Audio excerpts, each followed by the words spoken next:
As in all social sciences, when you're looking at population issues, you do need to start with some sort of a lens to view population phenomena through, some form of a paradigm or theoretical perspective.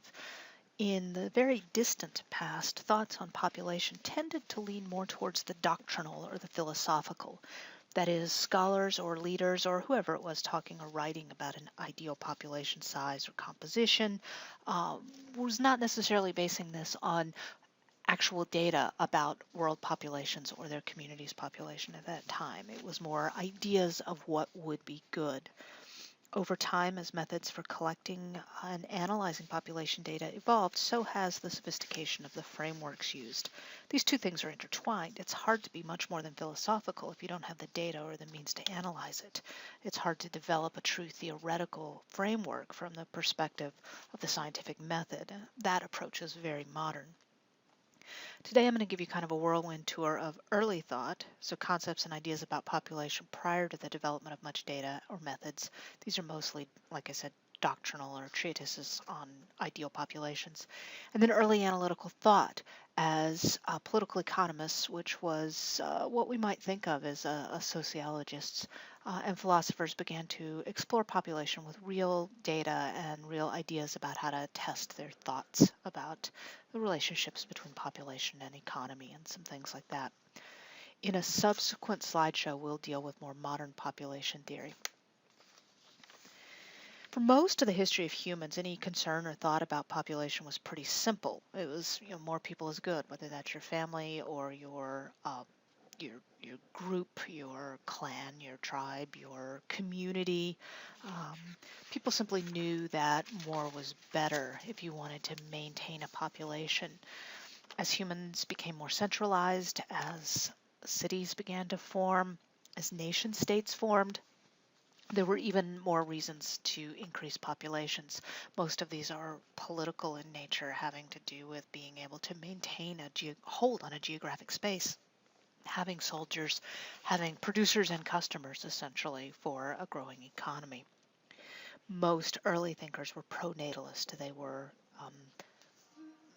finding that more people were good. Those pro-natalist is pro-birth essentially, but not all.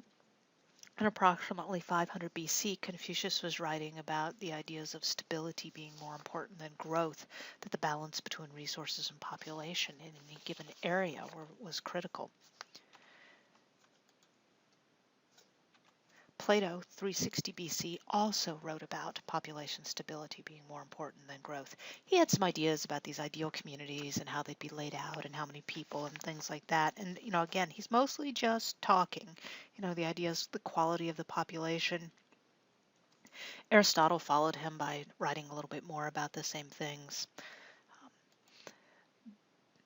The Roman Empire, another good example of some early population thought. Doesn't matter which Caesar we're talking about here, Julius or August, or any of the other heads of state, essentially, of the Roman Empire. The idea of expansion was so important. They were extremely pro-natalist. They needed a lot of people to fight wars and to hold on to the areas that they annexed to expand the Roman Empire. Now, there's not a lot of population thought really occurring prior to, say, 17th century. There are a few examples of some writings by the church in Europe about ideas that how many children you have is up to God, things like that.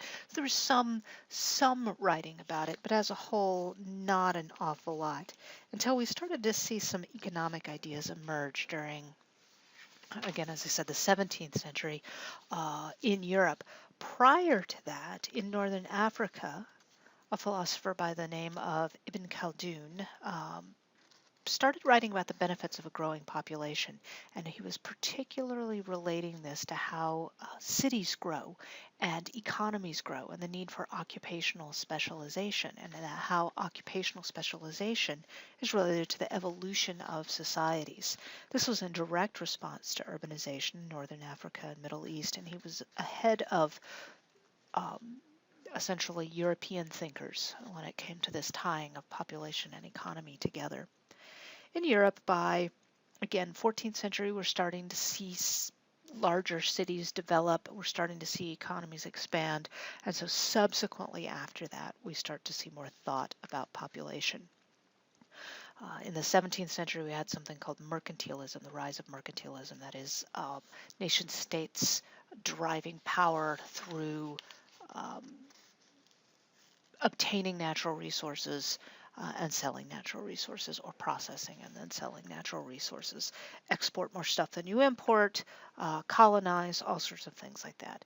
And in that environment, population growth was important. Some demographic analyses began to happen in the late 17th century. John Grant, known as the father of modern demography, did the first known analyses of population data using modern statistical methods. He created something called a life table. This is also known as a survivorship table. It's where you take populations in a specific place and deaths in a specific place by age, and you work out how long people will survive. What is the likelihood of someone surviving from age 0 to 1 or 1 to 2, so forth. He used mortality statistics that were available in London.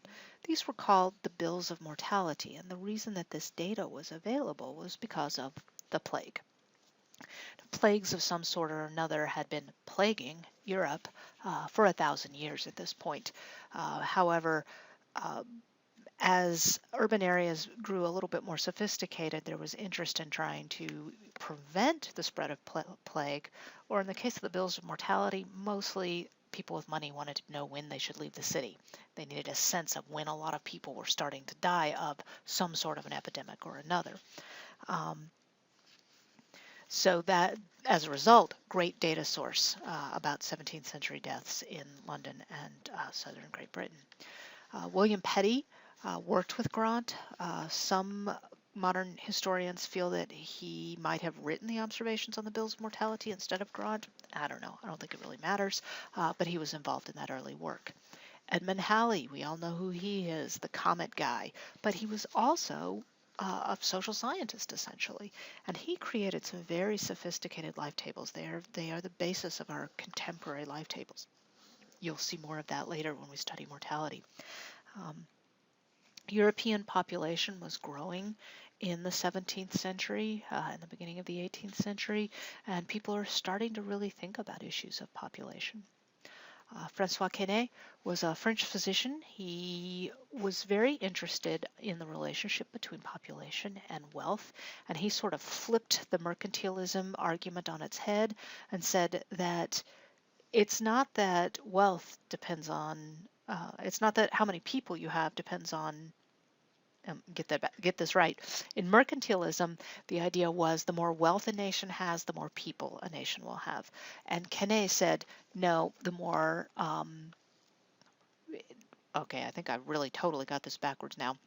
He said that the number of people depends on the wealth. So you have to have wealth first before you're going to have a growing population. Mercantilism said, grow your population, because if you grow your population, you'll ultimately end up with more wealth.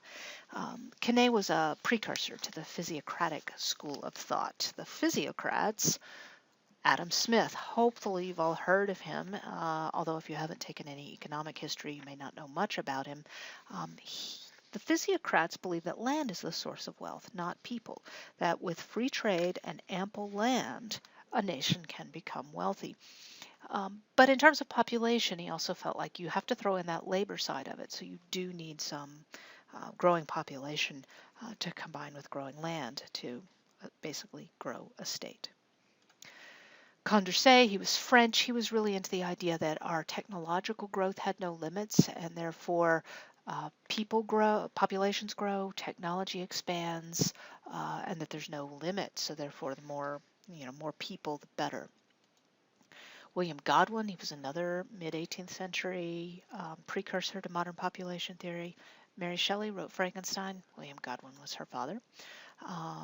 He wrote about food supply relationships to people.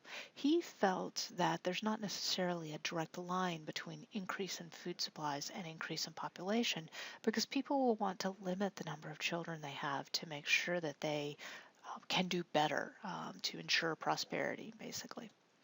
And this brings us to Robert Malthus, who is really he was the start of modern population theory.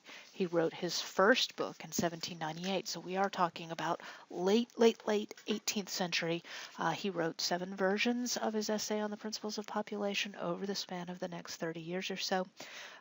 So he is primarily considered a 19th century social scientist. In your next slideshow that you watch, we'll go into a lot of detail about Robert Malthus.